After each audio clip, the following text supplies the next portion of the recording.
जय हिंद दोस्तों। आइए इस वीडियो में हम पढ़ेंगे कक्षा 6 का गणित अभ्यास 13B। यहाँ पे देखिए पहला सवाल दिया है, त्रिभुज ए बी सी की रचना कीजिए जबकि ए बी बराबर 6 सेमी, बी सी बराबर 8 सेमी तथा ए सी बराबर 4 सेमी। तो चलिए इसे हम हल करते हैं। सबसे पहले इसका त्रिभुज बनाएंगे। यहाँ पे देखिए ए बी बराबर 6 सेमी, तो स्केल की सहायता से हम 6 सेमी का लाइन खींचेंगे। ठीक है, यहाँ पे देखिए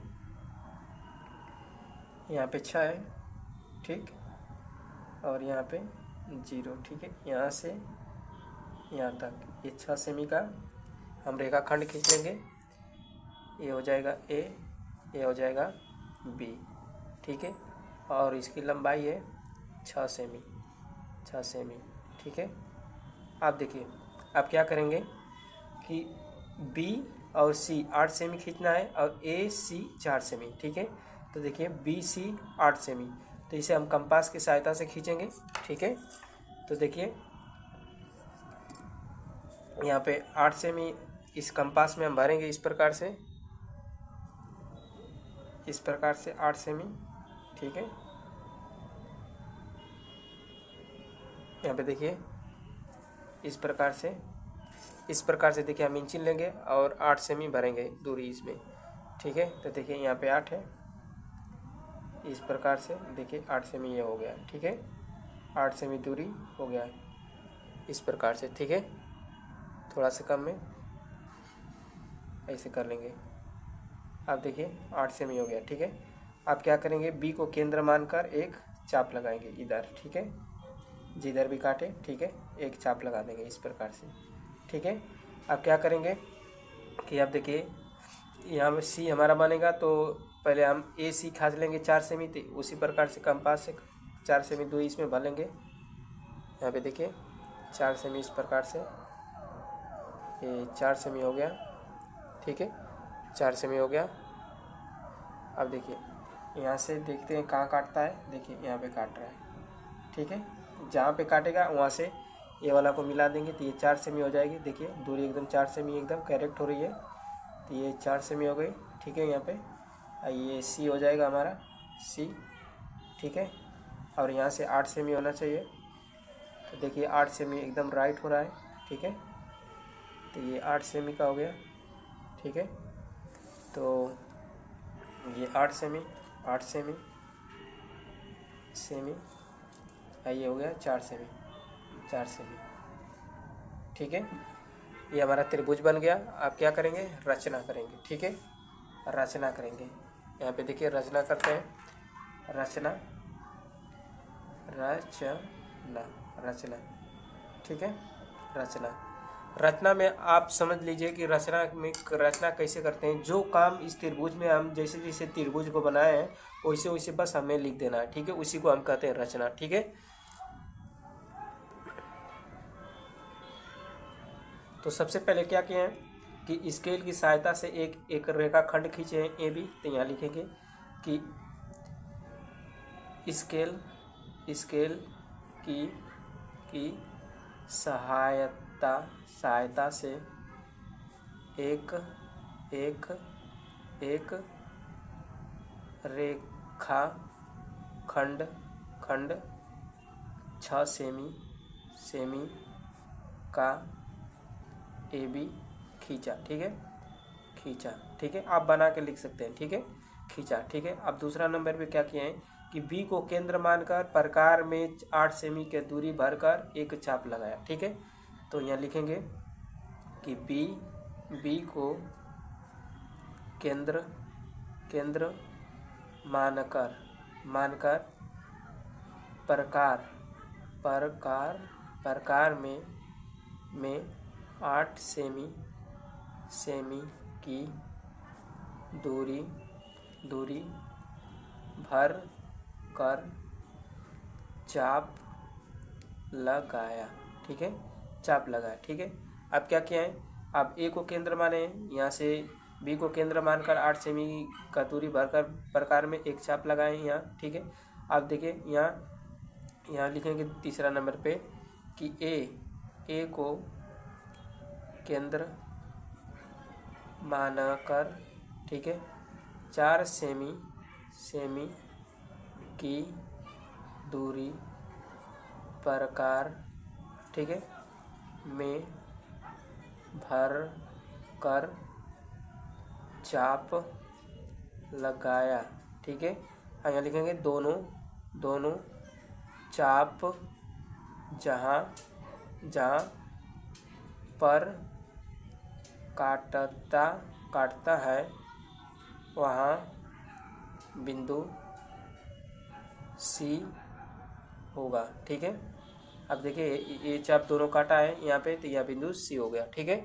आप देखिए चौथा नंबर पे यहाँ पे क्या करेंगे हम, अब क्या किया है कि स्केल की सहायता से सी को ए से और बी से मिलाया, ठीक है। यहाँ पे लिख देंगे स्केल की सहायता से बिंदु सी को, ठीक है, सी को ए से और बी से मिलाया, ठीक है। बस ये आपका हो गया रचना, ठीक है। चलिए अगला सवाल करते हैं। अब ये दूसरा सवाल करते हैं। यहाँ पे देखिए बोल रहा है निम्नलिखित त्रिभुज के जोड़े में भुजाओं के नाप अंकित है, ठीक है। भुजा सर्वगमनता प्रतिबंध का प्रयोग करके बताइए कौन त्रिभुज किस त्रिभुज से सर्वगमन है। उत्तर को सांकेतिक भाषा में लिखिए, ठीक है। तो यहाँ पे देखिए सर्वगमन पिछले वीडियो में हम आपको बता चुके हैं कि किसे कहते हैं। दो त्रिभुज आपस में यदि बराबर हो, यानी एक त्रिभुज दूसरे त्रिभुज पर अगर हम रख दें तो वो मतलब तन को मतलब रिक्त ना होना चाहिए, ठीक है। एक दूसरे पर एकदम फिट आ जाना चाहिए, उसी को सर्वगमन कहते हैं। जैसे कि यहाँ पे देखिए ये पूरा है चतुर्भुज, ठीक है। इसमें एक यहाँ पे विकर्ण है इसका, ठीक है। तो ये आधा आधा बट गया, ठीक है, आधा आधा बट गया, तो जितना ये वाला होगा उतना ये भी होगा, ठीक है। जितना ये त्रिभुज होगा उतना ये भी होगा, ठीक है। माप से देख लेते हैं। देखिए इसकी लंबाई देखिए, इस त्रिभुज की लंबाई देखिए 3 सेमी, तो इस वाले भी इसकी भी लंबाई क्या है 3 सेमी, ठीक है। यहाँ पे देखिए चौड़ाई, यहाँ पे देखिए चौड़ाई इसकी ये चौड़ाई 1.8 सेमी, तो इसकी भी चौड़ाई 1.8 सेमी। आज देखिए ऊंचाई 3 सेमी, तो इसकी भी ऊंचाई 3 सेमी हो गई। तो ये दोनों त्रिभुज आपस में क्या है बराबर है, ठीक है। तो इसको हम लिख सकते हैं यहाँ पे इस प्रकार से कि त्रिभुज, ठीक है, त्रिभुज ए डी सी, ठीक है, ए डी सी सर्वगमन का चिन्ह इस प्रकार से बनता है, ठीक है। देख लीजिए इसके सर्वगमन है, देखिए त्रिभुज ए बी सी के, ठीक है। इस प्रकार से हम कर देंगे, ठीक है। यानी कि ये वाला त्रिभुज इसके सर्वगमन है, सर्वगमन का चिन्ह इस प्रकार से लगाते हैं, ठीक है। उसी प्रकार से यहाँ पे देखिए 3.6 है, ये भी 3.6 है, ठीक है। अब देखिए 2.5 ये भी है और 2.5 ये भी है, 2 ये भी है, ठीक है। तो इस वाले त्रिभुज ये इसका सर्वगमन होगा, तो उसी प्रकार से लिख देंगे इसका। यहाँ पे देखिए त्रिभुज ए बी ओ सर्वगमन है किसके, इस वाले त्रिभुज से। त्रिभुज देखिए ए ओ सी के, ठीक है, ए ओ सी के, ठीक है। इस प्रकार से हम लिख देंगे, ठीक है। यहाँ पे देखिए त्रिभुज दिया है ए बी सी, यानी कि 1.8 सेमी ये भुजा है, 2.4 सेमी ये भुजा है और 2.8 सेमी ये भुजा है, ठीक है। उसी प्रकार से देखें यहाँ पे 2.4 ये भी है, 1.8 सेमी ये भी है और 2.8 सेमी ये है, ठीक है। तो ये आपस में सर्वगमन है, तो इसे इस प्रकार से लिख देंगे कि त्रिभुज ए बी सी सर्वगमन का चिन्ह लगाएंगे, ठीक है किसके, त्रिभुज पी क्यू आर के, इस प्रकार से हम हल करेंगे, ठीक है। चलिए अगला सवाल देखते हैं। अब ये तीसरा सवाल देखते हैं। यहाँ पे बोल रहा है पार्श्वंकित चित्र में ए डी बराबर है, यहाँ पे देखिए ए डी बराबर है डी सी के, ठीक है।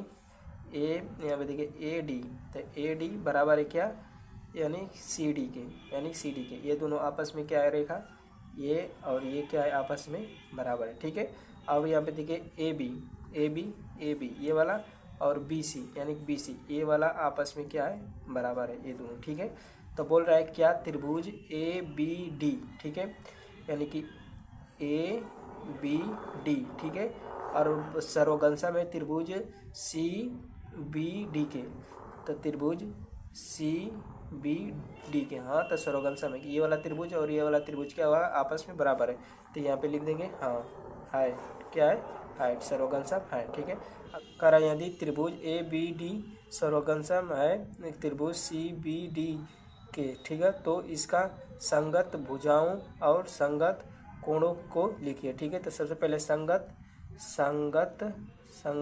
भुजा, ठीक है, भुजाओं, संगत भुजाओं को हम सबसे पहले लिखेंगे। ठीक है, तो यहाँ पे देखिए ए डी का संगत भुजा हो जाएगी, यहाँ पे देखिए ए डी की संगत भुजाएं हो जाएगी, यहाँ पे लिखेंगे ए डी, यहाँ पे लिख लें ए डी की संगत भुजा हो जाएगी, यहाँ पे देखिए ए डी की संगत भुजा हो गई क्या, डी और सी।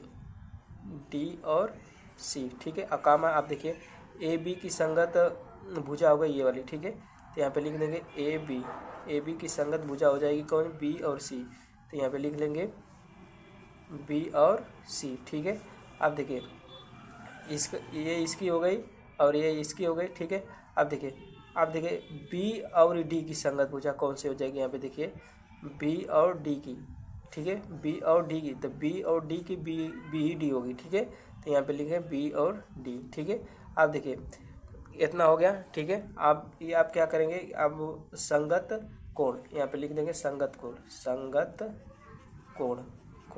यहाँ पे संगत कोण आप देख लेते हैं, यहाँ पे देखिए संगत कोण, तो अब देखिए संगत कोण यहीं से देख लेते हैं। अब देखिए यहाँ पे मान लीजिए कोण डी, देखिए डी ए बी अगर लेते हैं, डी ए बी यानी कि ये वाला कोण। ठीक है, तो जितना ये कोण होगा उतना ये भी होगा, तो इसका हो जाएगा, इसका संगत कोण क्या हो जाएगा, यहाँ पे इसका संगत कोण। ठीक है, इस प्रकार से चिन्ह लगा देंगे कि संगत कोण है। ठीक है, इस प्रकार से मतलब ये इसका किताब में लगा गया इस प्रकार से चिन्ह। ठीक है, अब देखिए इसका संगत कोण हो जाएगा ये वाला, ये मतलब कि डी और सी और बी। ठीक है, तो डी सी और बी। ठीक है, अब कॉमन देते हैं। अब देखिए अब ये वाला कोण लेते हैं। ठीक है, यहाँ पे देखिए ये वाला, ठीक है, मतलब ये वाला कोण। ठीक है, जितना एक कोण होगा उतना ये भी होगा। ठीक है, तो यहाँ पे लिख सकते हैं हम कोण ए बी और डी, इसके बाद अब इस संगत को होगा कि ये हो जाएगा डी बी और सी। ठीक है, तो हो जाएगा डी बी और सी। ठीक है, अब ये भी हो गया, ये भी हो गया, अब बचा है कौन सी, ये वाला। ठीक है, ये जितना होगा उतना ये होगा। ठीक है, तो ए डी और बी यहाँ हो जाएगा, देखिए ये कामा देते हैं, ए डी यहाँ कोण का चिन्ह दे देंगे। ठीक है, यहाँ कोण का चिन्ह दे देंगे, तो कोण ए डी, देखिए ए डी बी। ठीक है, इसका संगत हो जाएगा कौन सा, यहाँ पे देखिए ये वाला होगा सी डी बी होगा, हो जाएगा सी डी और बी। ठीक है, समझ में आ गया होगा आप लोग को। ठीक है, यहाँ कोण का चिन्ह दे देते हैं। ठीक है, चलिए अगला सवाल देखते हैं। यहाँ पे देखिए एक चौथा कह रहा है, पार्श्वकित चित्र में त्रिभुज ए बी सी और त्रिभुज ए बी डी एक ही भुजा ए बी पर बने त्रिभुज हैं। ठीक है, ए सी बराबर बी डी तथा बी सी बराबर ए डी है। ठीक है, तो पहले देखते हैं कि ये एक ही भुजा पर बने हैं चित्र की नहीं। यहाँ पे देखिए कि ए बी पर दो त्रिभुज बने हैं। देखिए त्रिभुज ए बी सी यानी कि ए बी सी, यहाँ पे सी है, और यहाँ पे देखिए त्रिभुज ए बी डी ये, ठीक है, एक ही भुजा पर बने हैं। ठीक, ये मतलब एक ही भुजा पर बने दो त्रिभुज। ठीक है, अब बोल रहा है यहाँ पे देखिए कि ए सी यानी कि ए और सी, ए सी बराबर है से बी डी के, ठीक है, बराबर है, तथा बी सी देखिए यहाँ पे बी और सी। ठीक है, बी सी बराबर होगा ए डी के। ठीक है, ठीक है, तो ये बात सही है। ठीक है, हाँ लिख सकते हैं। अब देखिए इसमें सत्य असत्य बताना, निम्नलिखित कथन में कौन सत्य असत्य है, ठीक है, मतलब कि सत्य इसमें से बताना है कि कौन सत्य है। तो यहाँ पे बोल रहा है त्रिभुज ए बी सी सर्वगंसम है त्रिभुज ए बी डी के, कि त्रिभुज ए बी सी सर्वगंसम है त्रिभुज ए डी बी के, कि त्रिभुज ए बी सी सर्वगंसम है त्रिभुज बी ए डी के, ठीक है। सर्वगंसम का मतलब कि इस वाले त्रिभुज को उठाकर हम रखें तो इसके एकदम बराबर में आना चाहिए, ठीक है।